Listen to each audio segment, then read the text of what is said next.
गुरु सूर्यभान अधीश को लेकर अभयकुल क्यों गए थे? कल ही तो उसने मंदार के साथ निष्ठा के अनुबंध पत्र पर हस्ताक्षर किए हैं।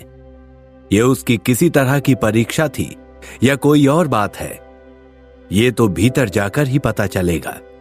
अभयकुल के बाहरी पहरेदारों ने उन दोनों को रोक लिया और भीतर सूचना भेज दी। थोड़ी ही देर बाद एक बहुत ही प्रभावशाली व्यक्ति भीतर से आता हुआ दिखाई दिया। लंबी चौड़ी कदकाठी, सफेद लंबी दाढ़ी, बड़ी बड़ी आंखें और चौड़ा माथा उनके व्यक्तित्व को और भव्य बना रहे थे। उन्हें देखते ही गुरु सूर्यभान ने प्रणाम किया तो अधीश ने भी झुककर उनके पैर छू लिए। तब उन्होंने अधीश को आशीर्वाद दिया। जीते रहो बालक। उनकी आवाज सुन के अधीश को लगा जैसे किसी बहुत प्राचीन मंदिर का भारी घंटा बज उठा हो और वातावरण में चारों ओर उसकी गूंज सुनाई दे रही हो। ये अभयकुल के वरिष्ठ गुरु और कुलपति भीष्मदेव थे। अधीश उनके चेहरे की ओर देखे जा रहा था कि उन्होंने गुरु सूर्यभान से कहा, सूर्यभान, अभयकुल में तुम्हारा स्वागत है। गुरु सूर्यभान ने विनम्रतापूर्वक कहा, धन्यवाद महोदय, लेकिन आप स्वयं क्यों बाहर चले आए? किसी सेवक को भेज देते। ये कहकर सूर्यभान उनके पीछे चलने लगे। अधीश सबसे पीछे चल रहा था। गुरु सूर्यभान की बात का जवाब देते हुए भीष्मदेव ने कहा, मेरे प्रिय छात्र सूर्यभान, आज 60 सालों के बाद अभयकुल में पधारे हैं। मैं खुद लेने कैसे ना आता? क्या गुरु सूर्यभान अभयकुल के छात्र थे? अधीश ने सोचा, लेकिन वो पूछ नहीं सका। उसके मन में कई सवाल उठने लगे। थोड़ी ही देर में वे सब अभयकुल के विशाल भवन के भीतर थे। गुरु भीष्मदेव उन्हें अंदर ले गए और बैठने के लिए आसन दिया।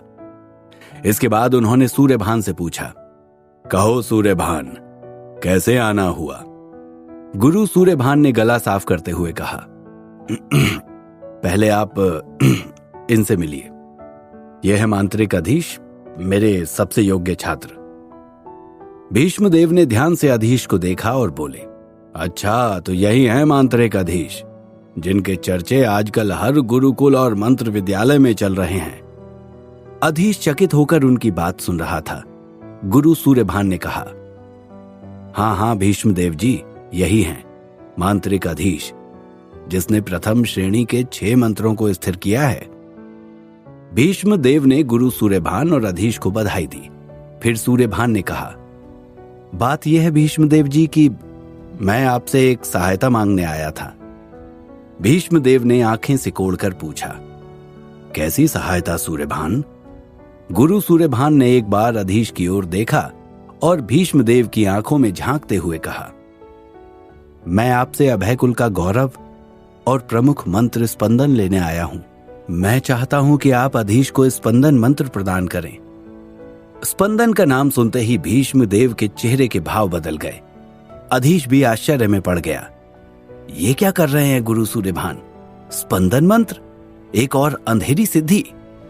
भीष्मदेव ने कुछ सोचकर जवाब दिया, और मैं तुम्हें अपना सबसे महत्वपूर्ण मंत्र क्यों दूंगा, जबकि तुमने पहले ही अभयकुल छोड़कर मंदार जाने का फैसला कर लिया था।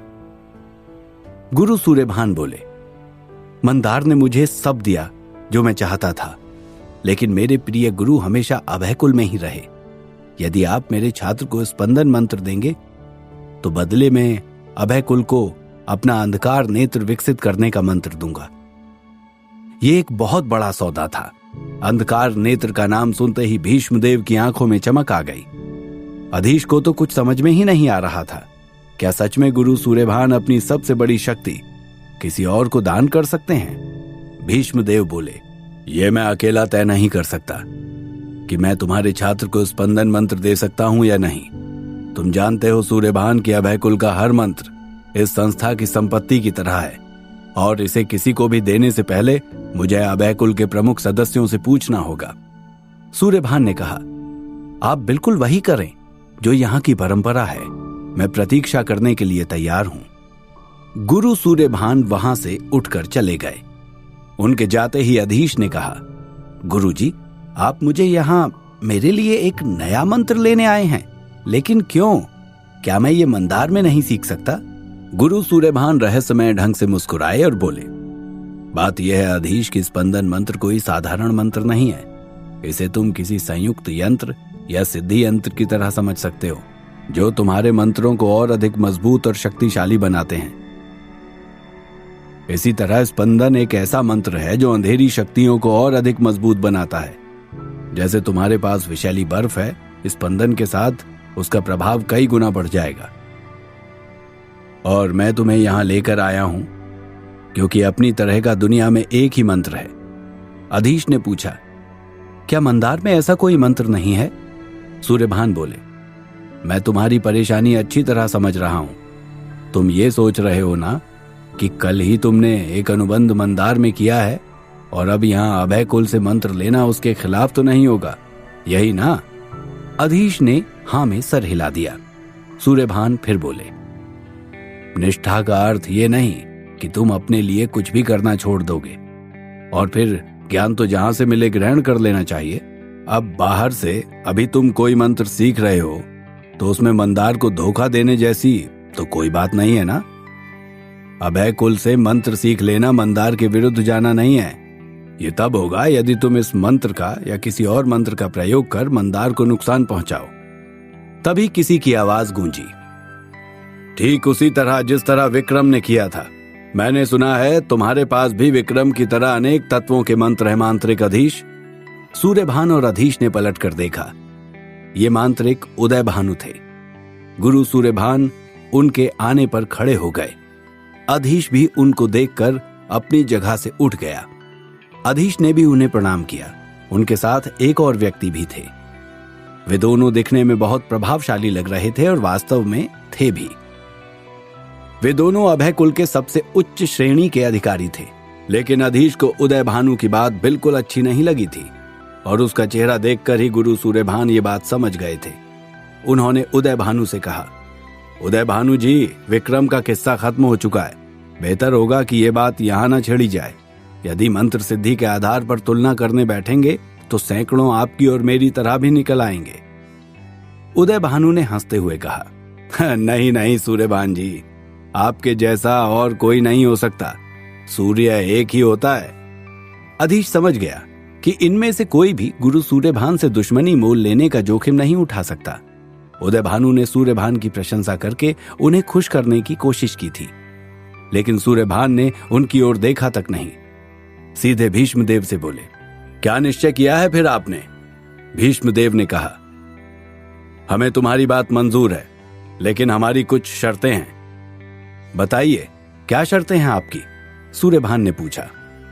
भीष्मदेव ने कहा, तुम्हें तो पता ही है सूर्यभान, हमारा नियम है कि हमारे संस्थान से कोई मंत्र बाहर नहीं जाता और किसी विशेष परिस्थिति में या किसी असाधारण मांत्रिक को हम ये मंत्र देते भी हैं तो यही शर्त होती है कि वो जीवन में कभी ये मंत्र किसी और को नहीं सिखाएगा। और दूसरी शर्त कि वो कभी अभय कुल के किसी मांत्रिक के विरुद्ध इसका प्रयोग नहीं करेगा। सूर्यभान ने कहा, जी मुझे पता है, तभी तो आपसे प्राप्त अंधकार नेत्र मंत्र को मैंने अपने प्रिय छात्र को भी नहीं दिया, बल्कि आपके पास लाया हूं ताकि यहां से वो दूसरे मंत्र ले सकें। भीष्मदेव बोले, तुम्हारी बात बिल्कुल ठीक है सूर्यभान, लेकिन अंधकार नेत्र को विकसित और स्थिर करना तो लगभग असंभव है। ये तुम्हारे अलावा और कोई नहीं कर सकता।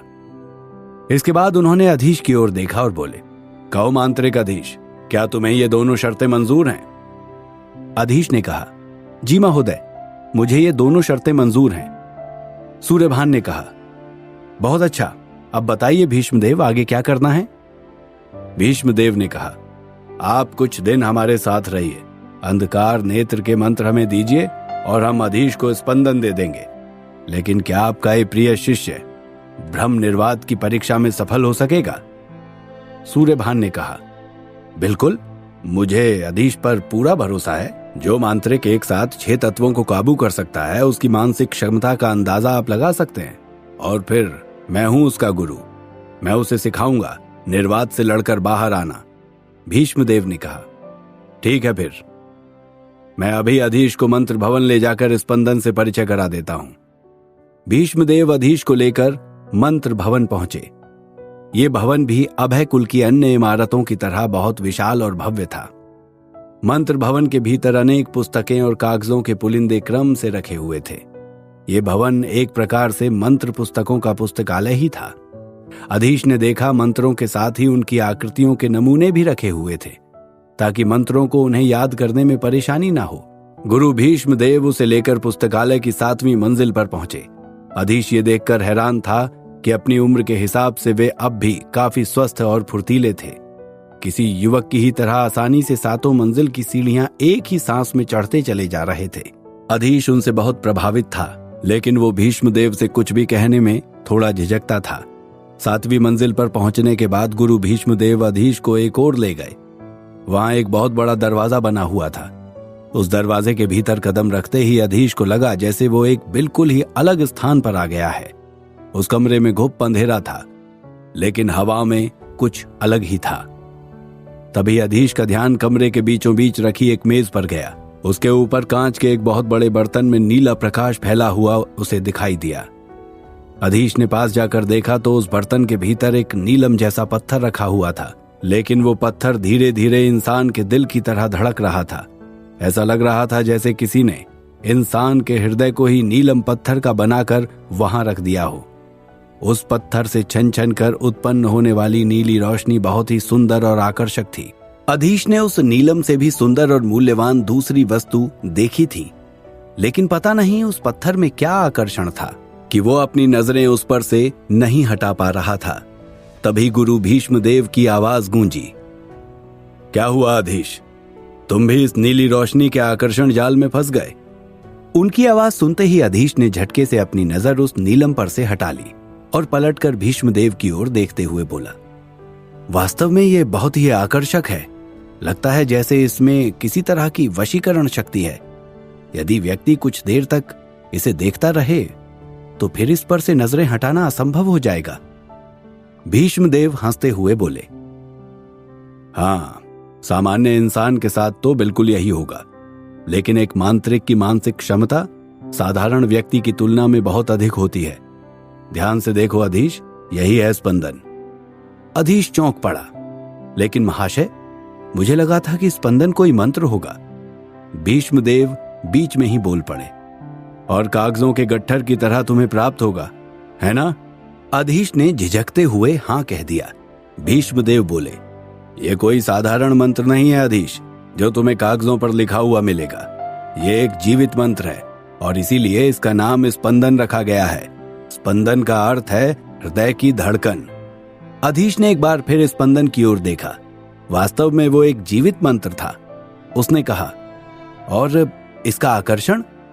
भीष्मदेव बोले, आकर्षण नहीं अधीश, ये भ्रम है। कोई भी स्पंदन को तभी स्थिर कर सकता है जब वो निर्वात भ्रम की परीक्षा में सफल हो जाए। और सोचो, जब इस छोटे से पत्थर का भ्रम इतना अधिक शक्तिशाली है तो भ्रम निर्वात कितना अधिक शक्तिशाली होगा। अधीश ने कहा, मैं इस परीक्षा में सफल होने के लिए अपनी ओर से पूरा प्रयास करूंगा। मैं अपने गुरु को निराश नहीं करूंगा। भीष्मदेव बोले, अब ये तो समय ही बताएगा अधीश। फिलहाल तो तुम्हें स्पंदन के बारे में गहन अध्ययन करना पड़ेगा। ये कहकर उन्होंने उसी कमरे के एक कोने से कुछ पुस्तकें लाकर अधीश को देते हुए कहा, ये लो कुछ पुस्तकें। ये तुम्हें स्पंदन और भ्रम निर्वात को ठीक से समझने में बहुत मदद करेंगी। अधीश ने कहा, आपका बहुत बहुत धन्यवाद महाशय। स्पंदन का परिचय प्राप्त करने और पुस्तकें समेटकर अधीश गुरु सूर्यभान के पास वापस लौट आया। वे अब भी उदय भानु और दूसरे मांत्रिक के साथ बातचीत में व्यस्त थे। भीष्मदेव ने कहा, सूर्यभान, चलो अब कुछ देर तुम दोनों आराम कर लो। फिर कल से तुम्हें बहुत मेहनत करनी है। अधीश को भी अध्ययन करना है। अधीश ने उन किताबों के अंबार पर एक नजर डाली और सोचा, अध्ययन करने की तो मेरी आदत ही छूट गई है। अब तो सालों से सिर्फ ध्यान और अभ्यास करने में ही समय बीता है। इतनी सारी किताबें मैं कैसे पढ़ूंगा? गुरु सूर्यभान ने अपनी जगह से उठते हुए कहा, चलो अधीश, तुम भी चलकर आराम करो। फिर कल से अध्ययन के साथ साथ निर्वात के लिए तैयारी भी करनी है। सूर्यभान और अधीश ने सबसे विदा ली। फिर एक सेवक उन्हें उनके कमरे दिखाने चल पड़ा।